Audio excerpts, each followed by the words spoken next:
Nosso próximo tema, turma, vai já para a parte de Brasil, começa com o Brasil colonial, uma questão bem ampla aqui que dá para a gente trabalhar bastante. Vamos lá então, olha só. Tá? Sobre história do Brasil colonial do século XVI até o século XIX. Toda a história do Brasil colonial, questão legal, né? Olha só, em 1600, a faixa de território efetivamente ocupada estava concentrada no litoral. A vida rural predominava e a população se dedicava à extração do pau-brasil, agricultura de subsistência, pecuária e agricultura de exportação como açúcar. Normalmente, o cara que estudou pouco vai chegar e vai dizer que estava errado, porque não teria agricultura de subsistência. Ah, o Brasil é baseado na economia do plantation. Embora tenha sido organizado a partir da economia do plantation com foco no açúcar, eu vou te lembrar de uma coisinha que eu falo em aula. Aqui no Brasil, galera, não vai passar 200 anos, tá? Chupando cana, comendo rapadura e uma cachaçinha. Precisa de uma economia de subsistência. Por isso, tá correta essa primeira assertiva, tá? A expansão geográfica foi o principal acontecimento do século XVII no Brasil, os anos 1600. A conquista do litoral nordestino contra os holandeses, tá? E da foz do rio Amazonas, entrando na Amazônia, e de sua bacia, fundando territórios, inclusive a gente vai até Manaus, tá? A penetração dos sertões nordestinos, a descida dos colonos vicentinos até Laguna e as incursões dos bandeirantes no interior de São Paulo até o Pará, tá? Marcaram esse território. Beleza. O período do século XVII vai ser um período, principalmente, turma, marcado por crise. Os portugueses chegaram a perder boa parte do Nordeste, tá? Depois vão recuperar e vão embrenhar mato adentro, principalmente os bandeirantes paulistas, para apresar indígenas. Isso significa uma ocupação do território. Olha para a próxima.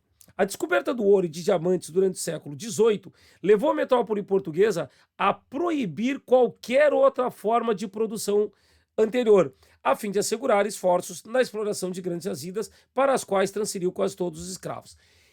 É fato que Portugal olhou para o Brasil e dedicou-se muito à exploração do Brasil. O Brasil vira, gente, a menina dos olhos do Império Português. Entretanto, o principal produto agrícola do Brasil se mantém sendo o açúcar. Então, não vai proibir outras atividades, tá, de serem produzidas no Brasil. Além do açúcar, continuamos sendo um grande produtor de fumo, que tinha um grande valor no comércio internacional, e um produto fundamental para funcionar a região da mineração, o gado. O gado entra agora como economia complementar e o Rio Grande do Sul passa a ser importante para o Império Português, pelas grandes reservas de gado que existiam aqui no território. Então não vai proibir outras formas de produção, muito pelo contrário, demanda uma complementação mais importante ainda. Fechou? Beleza? Então não pode. Olha a outra aqui. Nos primeiros anos do século XIX, tá, persistiam a economia exportadora, o mandonismo local, a drenagem de recursos para o exterior, o sistema deficiente de transporte e a baixa produtividade, e uma sociedade na qual cerca de 50% da população era escravizada. Correto, gente. O Brasil não vai mudar a estrutura econômica ou social ao longo de todo o período colonial. E aqui, também não muda no período da independência, que vai manter as mesmas coisas. Certinho? Por isso que essa daqui fica alternativa E. Galera, o açúcar e economia de plantation foi a base, mas sempre teve no Brasil a produção para economia complementar. Mesmo encontrando ouro, tu continua produzindo açúcar e precisa alimentar essa gente toda.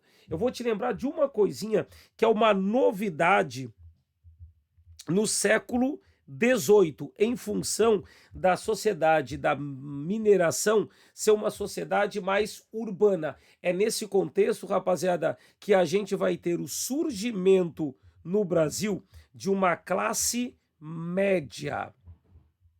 A classe média, ela é aquela classe que vive do seu trabalho, ela precisa trabalhar, mas ao mesmo tempo que ela trabalha, tá? Ela vai trabalhar, mas ela não trabalha no trabalho braçal, ela tem um tipo de domínio cultural que permite que ela tenha uma certa vantagem. O classe média, ele é o engenheiro, o arquiteto, o médico, o jornalista, o professor, o músico, aquele que ganha dinheiro a partir da sua cultura, certo? Então te liga na classe média ligada às cidades e à mineração. E um outro aspecto importante aqui do Brasil colonial é que, durante o século XVIII, nós vamos ter o apogeu do escravismo até então. Porque lá na região das Minas tinha muita grana e demandava muitos trabalhadores. Esse escravismo, gente, ele é mais complexo. E uma das novidades, tá, é a figura do escravizado urbano. Esse escravizado urbano, ele circula na cidade escrava, ele tem sociabilidades negras, ele conhece os outros escravizados. Então, ele vai se juntar. Nós temos sociabilidades negras, nós temos o fortalecimento de identidades negras nas cidades escravas brasileiras. Essa é uma grande novidade, então, do século XVIII e da região das Minas, processo esse que vai continuar a partir do século XIX, com o crescimento de cidades, principalmente o Rio de Janeiro. Beleza? Então, Brasil colonial sempre caidor, sempre importante dar uma retomadinha e cuidar com as coisas lugares comuns, né? Do tipo, só é açúcar, só plantation, só Casagrande Senzala. Lembra das nossas aulas, existe uma série de populações entre a Casagrande e a Senzala. Quando chega na cidade, classe média, trabalhadores livres e os chamados desclassificados do ouro. Os pobres que vivem na região da mineração e não vão ter ouro. Certinho? Ponto importante aqui. E também super caidor de prova, tá? As ideias iluministas e as revoluções industriais e francesa. Vamos dar uma olhadinha aqui, olha só, tá? Primeiro essa questão, tá? Olha o que diz aqui essa questãozinha sobre iluminismo. Bueno Santos, sob o iluminismo, importante movimento ocorrido no século XVIII, é possível afirmar.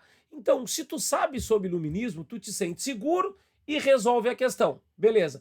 Ficou um pouquinho seguro? Lê o texto, deu tempo, que ele vai te colocar no lugar. Então, olha só. Somos hoje, de fato, de uma forma ou de outra, herdeiros do iluminismo. E somos em escala bem mais significativa do que muitos parecem dispostos a reconhecer ou assumir. Pois, quer como estilo de pensamento, quer como realidade política, o fato é que o iluminismo ainda vive. Então, olha lá, sob o iluminismo é correto afirmar que, olha só, atacava o poder absoluto dos governantes e criticava a Igreja Católica, sustentáculo ideológico do antigo regime, e propunha a separação Estado e Igreja. Corretaço, o iluminismo é anticlerical, é anti-absolutista. Revolução Francesa é iluminista, tá? 2. Defendia que a soberania do Estado absolutista garantiria os direitos individuais e eliminaria os resquícios feudais ainda existentes. Embora pensasse na ideia de garantia dos direitos individuais, não é a soberania do Estado absolutista. Além de anticlericais, são anti-absolutistas. Então, não vale essa daqui, tá? Número 3. Preconizava a defesa da igualdade de direitos e liberdades individuais proporcionada pela influência da Igreja Católica sobre a sociedade e a educação. Não, a Igreja Católica defende outras coisas. Ela defende o ideal feudal de primado da nobreza. Então, tá fora essa daqui, tá? 4. Apontava que a representação da luz, o sol, símbolo da razão, deveria nortear a construção de uma nova sociedade capitalista e dissipar a treva identificada como o absolutismo. Correto. O absolutismo ele era associado à lógica feudal, à ignorância, ao dogmatismo. Então, esse que era chamado de antigo regime deveria ser substituído por um novo regime, mais moderno, liberal, capitalista. Está? E a última. Criticava o mercantilismo. Ok, defendia o livre comércio, né? A limitação do direito à propriedade privada, o absolutismo e a desigualdade de direitos e deveres entre os indivíduos. Criticava todas essas coisas de fato. É importante lembrar que o pensamento iluminista, então, gente, ele era um pensamento que surge no século XVIII para criticar aquela sociedade em que eles viviam. É por isso que a gente vai ter a Revolução Francesa e a Revolução Industrial como grandes marcos das mudanças baseadas no iluminismo. Certo? Pontão importante. Agora, uma das grandes mudanças iluministas é a mudança do modelo econômico. A Revolução Industrial. Vamos dar uma olhadinha aqui, olha só. A conhecida imagem apresentada a seguir do filme Tempos Modernos, do genial Charles Chaplin, remete a um importante fenômeno histórico, a Revolução Industrial. Mecanismo, né? A máquina controlando o homem. Muito legal o Tempos Modernos. Um dos fatores mais importantes para explicar a Revolução Industrial iniciada na Inglaterra foi por que a Inglaterra foi o primeiro. Turma, um dos momentos fundamentais. Acúmulo de capital na Inglaterra. A Inglaterra tinha capital acumulado do comércio, da pirataria, das colônias, de muita grana tirada. A Inglaterra desenvolveu tecnologia, inventou máquinas. A Inglaterra era organizada a partir de uma ética protestante. O que significa isso? Espírito do trabalho. Lembra que a gente falou de reforma protestante? Então, trabalhar na Inglaterra era lei. Se tu não trabalhasse, tu era preso. Tinha uma lei de 1601 chamada de Poor Law na Inglaterra, que é a lei dos pobres. A lei dos pobres proibia ser pobre. Ela proibia a mendicância. Então, quem não estava trabalhando era preso. Então, tinha que trabalhar. E a Inglaterra também tinha recursos naturais. A Inglaterra tinha lã das suas ovelhas e ela tinha ferro. Ela tinha carvão para fazer a Revolução Industrial. Vamos ver as alternativas, então. O fato de o povo anglo-saxônico sempre ter demonstrado sua superioridade. Não demonstra. Isso aqui é discurso só. A facilidade que a Inglaterra garantia, que a Inglaterra acumulou capital através da pirataria, grande comércio, exploração das colônias e o fato de que esse capital seria utilizado mais tarde na indústria. Capital acumulado por várias formas, tá? Olha só as outras alternativas ali. O fato da Inglaterra ter uma localização geográfica privilegiada, bem como condições climáticas propícias para a industrialização. Eu acho que a Inglaterra não tem condições climáticas propícia para nada, né? Porque chove o tempo todo, é frio, não tem sol. Então não tem sentido isso daqui. A outra alternativa. A boa qualidade do solo inglês que permitia que as matérias-primas fossem fartamente produzidas, como exemplo o algodão. Vai produzir algodão naquele gelo lá, tem que fazer mágica, não tem como. A presença muito forte do catolicismo. Gente, a Inglaterra se tornou protestante. A Inglaterra era anglicana. A Revolução Industrial, ela não vai mudar apenas a formação, tá, da economia. A Revolução Industrial, rapaziada, ela vai consolidar o poder da burguesia. A burguesia agora se consolida no poder, mas nós iremos assistir o surgimento de uma nova classe social, fruto da Revolução Industrial. Ela não possui absolutamente nada, somente a sua prole, os barrigudinhos, as crianças, e sua força de trabalho. Esta classe social, fruto da Revolução Industrial, é o proletariado. Tá? O proletariado, então, é o resultado da Revolução Industrial.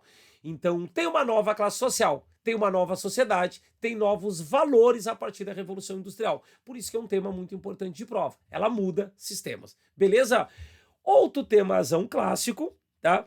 Vai tratar sobre os grandes eventos de história contemporânea. Nesse caso aqui a gente está falando das chamadas grandes guerras mundiais.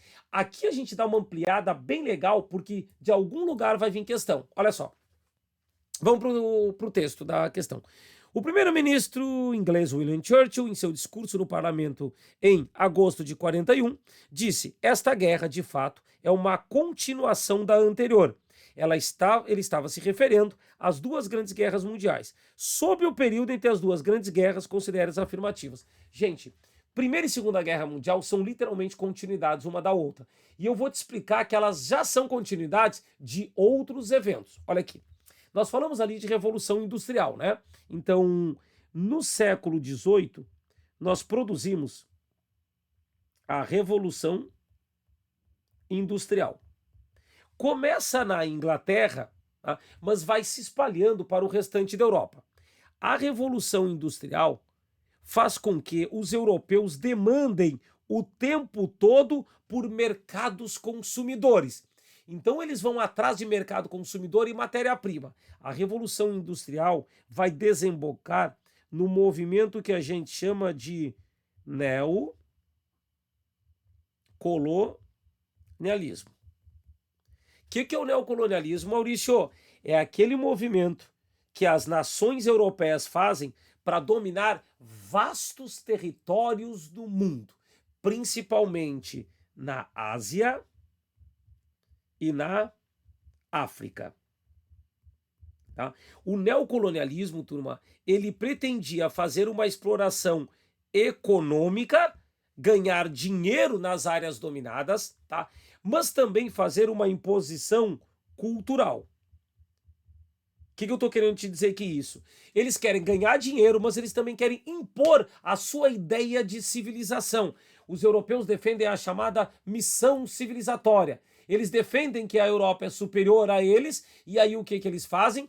Eles vão alegar a necessidade de civilizar o mundo. O idioma europeu, a religiosidade europeia, botar uma roupa, um calçado, tá? Fazer as crianças estudarem, aprenderem o idioma do europeu e demonizar a sua existência. O neocolonialismo faz com que a Ásia e a África sejam colônias europeias. E esse processo, gente, começa de forma mais significativa pós-período napoleônico, quando a Europa avança em direção a esses locais, e ela vai estourar, sabe no quê? O grande conflito neocolonial vai ser a Primeira Guerra Mundial. A Primeira Guerra Mundial, ela é uma guerra de colonialismos.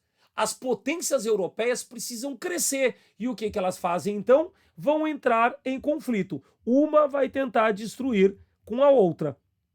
Tá?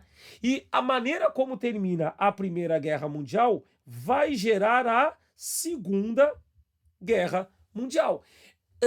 É curioso que as duas guerras têm mais ou menos as mesmas alianças, justamente porque uma é a continuidade da outra, tá? Então a Primeira Guerra Mundial ela começa porque a Europa estava estourada, não tinha mais para onde crescer, só que o capitalismo cresceu muito na Europa. A Alemanha e a Inglaterra eram as duas grandes rivais econômicas, só que não tem espaço no mundo para todo mundo. A Inglaterra tinha o maior império e a Alemanha era a que mais crescia. E existiam muitas rivalidades entre essas potências, rivalidades que desembocaram no sentimento nacionalista, fazendo que muita gente quisesse mesmo era bater no vizinho de fronteira para poder consolidar a sua nação. É um troço doido, gente, mas quando estoura a Primeira Guerra em 1914, o povo europeu comemora, vai para as ruas comemorar, porque eles acreditavam que uma guerra poderia resolver os problemas europeus. A gente, infelizmente, vai ver que não, e vai gerar a segunda. Mas olha só, sobre essa questão. O período, vamos para a primeira ali. O período que sucedeu a Primeira Guerra, o período de antes da Primeira Guerra, neocolonialismo, tá? Sucedeu a Primeira Guerra, tá? O período logo depois da Primeira Guerra, né? E precedeu a Segunda, o período entre guerras, tá? Foi um período de prosperidade, no qual o liberalismo foi a política econômica predominante. Essa questão aqui, ela ficou mal elaborada. Sabe por que eu vou te lembrar? Vou te dizer que ela é mal elaborada. Tá? Se não me engano, ela dá isso daqui como correto, o gabarito oficial dá como correto, mas o importante é a gente pensar o porquê disso. Os Estados Unidos, nesse momento, no período entre guerras, se transformou na maior potência do mundo. Estados Unidos era forte, Estados Unidos era rico pra caramba, produzia mais de metade da produção industrial no mundo. Essa época foi o período da chamada euforia americana. Tá? É o American Way of Life. Compre, compre, compre e beba Coca-Cola. Então, se é o período da euforia americana e o liberalismo é a forma de se organizar, é o período de grande prosperidade, tá certa. Mas também é no período entre as guerras, entre a primeira e a segunda, que a gente tem o colapso do American Way of Life e a explosão da crise de 1929. Então, não foi o período de prosperidade, tá? E se não me engano, o gabarito oficial ele dá como correto, tá? Mas o que acontece? Nesse período, imediatamente pós a Primeira Guerra, tá? Grande prosperidade dos Estados Unidos. Os Estados Unidos tinha grana pra caramba. E o liberalismo predominava. Só que a Europa se recupera depois da Primeira Guerra, tá? E o liberalismo não deu conta daquela nova dinâmica econômica. A quebra da Bolsa de Nova York leva os Estados Unidos quase à falência e boa parte dos países ligados aos Estados Unidos também vão sofrer muito. E aí começa uma profunda crise do liberalismo, tanto político quanto econômico. Tá? Não é por um acaso, gente, que é nesse período entre guerras que uma crise das democracias liberais leva à ascensão dos regimes nazifascistas. Os regimes fascistas, eles crescem e se legitimam na crise do capitalismo e das democracias liberais. Então não é um período de estabilidade e de crescimento, certo? Mas o importante é a gente estudar essa parte. Agora, olha a segunda aqui. Tá? A segunda assertiva traz o seguinte: os Estados Unidos da América, embora tivessem contribuído para a vitória do Império Alemão, abstiveram-se de se envolver nos problemas europeus, inclusive econômicos. Mentira! Os Estados Unidos participa ativamente dos dois conflitos mundiais e contra a Alemanha. Tá? Terceira, os grandes financiadores de Hitler em seu caminho para a ascensão ao poder foram os elementos da alta burguesia industrial alemã, tais como Siemens e Krupp. A alta burguesia alemã defende o regime nazista. Ela é aliada ao regime nazista. Por quê, professor? Porque ela defende a proteção à economia nacional e não o liberalismo. E era isso que Hitler vai fazer. Oferece a proteção da economia alemã. Tanto que empresas, então, alemãs cresceram muito. A Siemens, a Krupp, a Volkswagen cresceram pra caramba junto com o governo alemão. Vão produzir armas, gente, canhões, automóveis para o exército alemão. Então tu tem uma intimidade muito grande da alta burguesia. E Hitler, então, em troca, seguraria o avanço dos grupos de esquerda, que eram muito fortes na Alemanha. Beleza? Tá?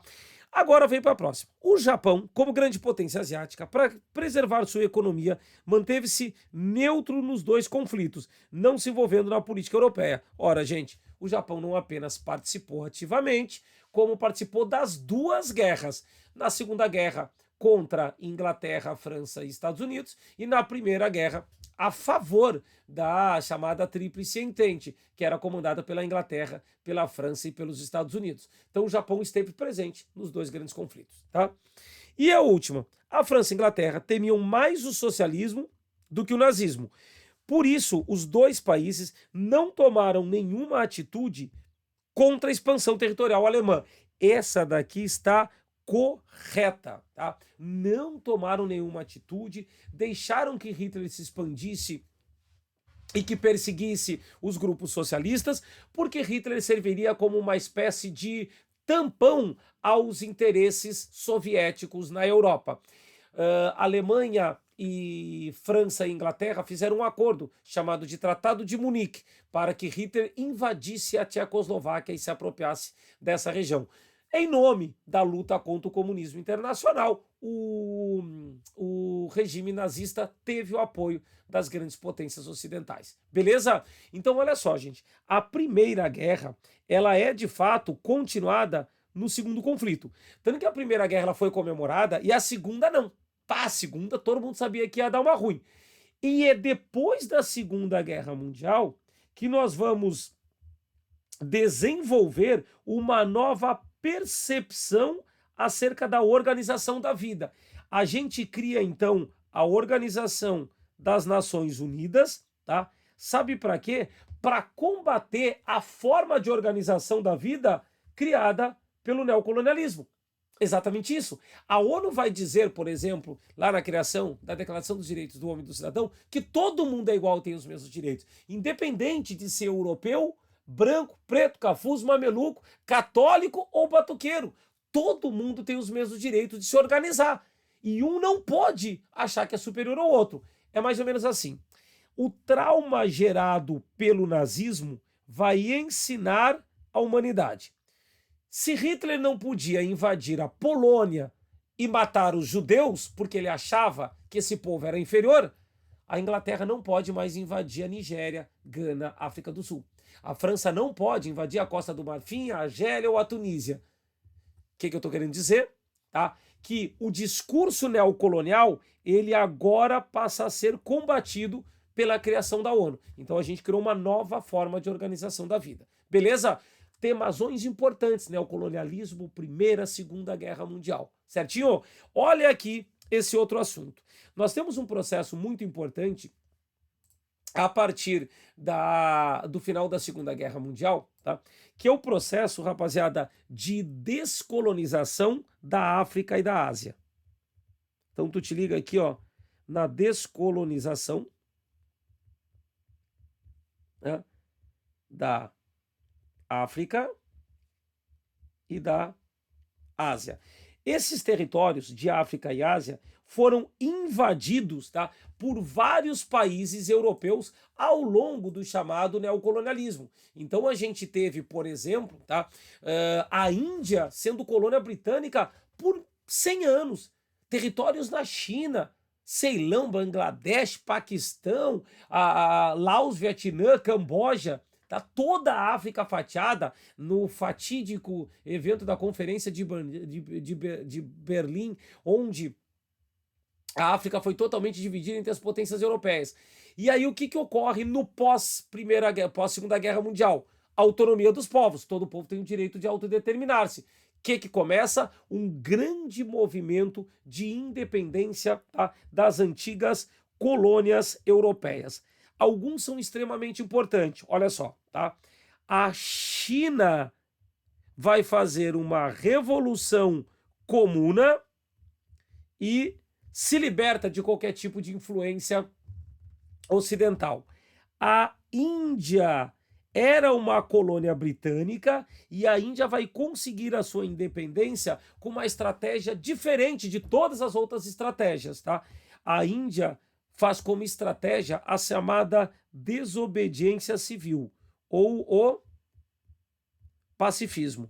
Professor, o que significa pacifismo? Eles defendem a paz e não a guerra, a desobediência civil, o não reconhecimento às autoridades britânicas. Está? Grandes guerras ocorrendo, rapaziada, olha só, tá? Grandes conflitos ocorrendo na África.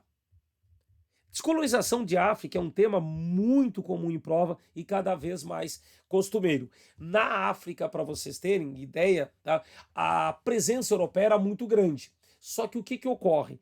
Principalmente a partir dos anos 60, tá, nós temos um boom de independências dos territórios africanos. O primeiro que começa esse processo aqui, ó, vai ser a independência de Gana, com Nkrumah, em 1959. E Gana, gente, vai ser o exemplo para os outros países europeus. Não é de graça, tá, que os outros países, perdão, africanos, né? Não é de graça que vai ser criada a partir de 1962, 63, tá, a Comunidade de Nações Africanas, para ter uma ideia de união da África. É o chamado pan-africanismo. Ó, é o pan-africanismo, uma união dos países africanos. E aí tem um país, principalmente, que vai ser meio que inimigo desse pan-africanismo. Um país que não defende a ideia da unidade da África. Gente, a África do Sul e seu apartheid pós-Segunda Guerra vai defender a supremacia branca, tá? Então, por isso que nos Jogos de Copa do Mundo, a gente não vai ver o restante dos povos da África torcendo para a África do Sul. Não vai ver mesmo. Ela vai ser sempre tida como uma inimiga histórica, até porque promovia guerras, né, e guerrilhas em países africanos que eram de orientação socialista, e assim de orientação socialista, tá? E para finalizar, nós tivemos processos importantes de independência na Indochina, onde hoje a gente tem o Laos, o Vietnã e o Camboja, principalmente, tá, a região do Vietnã, que já apareceu nos últimos 4 anos 2 vezes na prova da UPF. Eu não estou dizendo que vai aparecer de novo, pode aparecer um outro conflito, mas, tá, é dos pontos importantes. O Vietnã estava fazendo uma guerra civil e estava vencendo, tá, o Vietnã do Norte, comunista. Os norte-americanos resolveram se meter no Vietnã para arrumar um inimigo e a sociedade americana parar de pensar em Cuba, que tinha feito uma revolução socialista em 59. E aí os Estados Unidos manda soldados para o Vietnã para tentar acabar com o comunismo. Só que os norte-americanos perdem a guerra no Vietnã. E eles começam a apelar. Armas químicas, tá? Ataque à população civil, tá? Crimes de guerra, expostos a todo mundo nessas imagens aqui, com o ataque a napalm em vilarejos vietnamitas. Os norte-americanos estão matando criança, e isso o mundo inteiro está vendo. Na mesma época em que a gente tem Woodstock, movimento hippie, faça amor, não faça guerra, movimento feminista, revolução sexual, revolução dos costumes. E nos Estados Unidos, a luta pelos direitos civis, com Martin Luther King, Malcolm X, Rosa Parks e outras figuras extremamente importantes. O que acontece? Estados Unidos, então, vai ter que se retirar do Vietnã e aceitar que perdeu a guerra. Sim, um pobre país de camponeses derrota os norte-americanos. É pensando no Vietnã que os norte-americanos, por exemplo, não invadem o Irã hoje em dia, porque traria um custo humano muito grande. E nenhum cidadão americano quer ver seus filhos indo para a guerra e recebendo de volta uma bandeira americana dobrada. Eles querem seus filhos. Por isso que guerras longas nos Estados Unidos elas se tornam impopulares. Mas, bora fazer essa questão. A imagem retrata qual momento histórico? A gente precisa saber que isso daqui retrata a Guerra do Vietnã e os ataques norte-americanos com napalm, tá, um veneno secante, em cima de populações nativas. Ó, a Revolução Chinesa? Não. O lançamento de bomba de Hiroshima pelos norte-americanos? Não. A invasão da União Soviética no Afeganistão? Não. A Guerra do Vietnã, em que uma grande potência, os Estados Unidos da América, foi derrotado por um pequeno país do terceiro mundo. Tá aqui. Era o reconhecimento de uma imagem importante. Pontos fundamentais, então, turma, que costumeiramente aparecem em prova. E para finalizar só essa análise aqui, a descolonização de África e Ásia tinha o apoio da União Soviética, tá? E também tinha o apoio dos Estados Unidos. Maurício, mas por que Estados Unidos e União Soviética apoiavam esses processos de descolonização? Porque nem Estados Unidos, nem União Soviética tinham colônias na África e na Ásia. E eles queriam áreas de influência. Por isso que eles dominaram essas regiões. E na África e na Ásia, quem não for aliado dos Estados Unidos, tá, deveria ser aliado dos soviéticos, ou um ou outro, porque eles estavam buscando áreas de influência e vão financiar essas guerras. Certinho? Próximo assunto que é muito importante também vai ser parte da história das questões, né, de história do Brasil.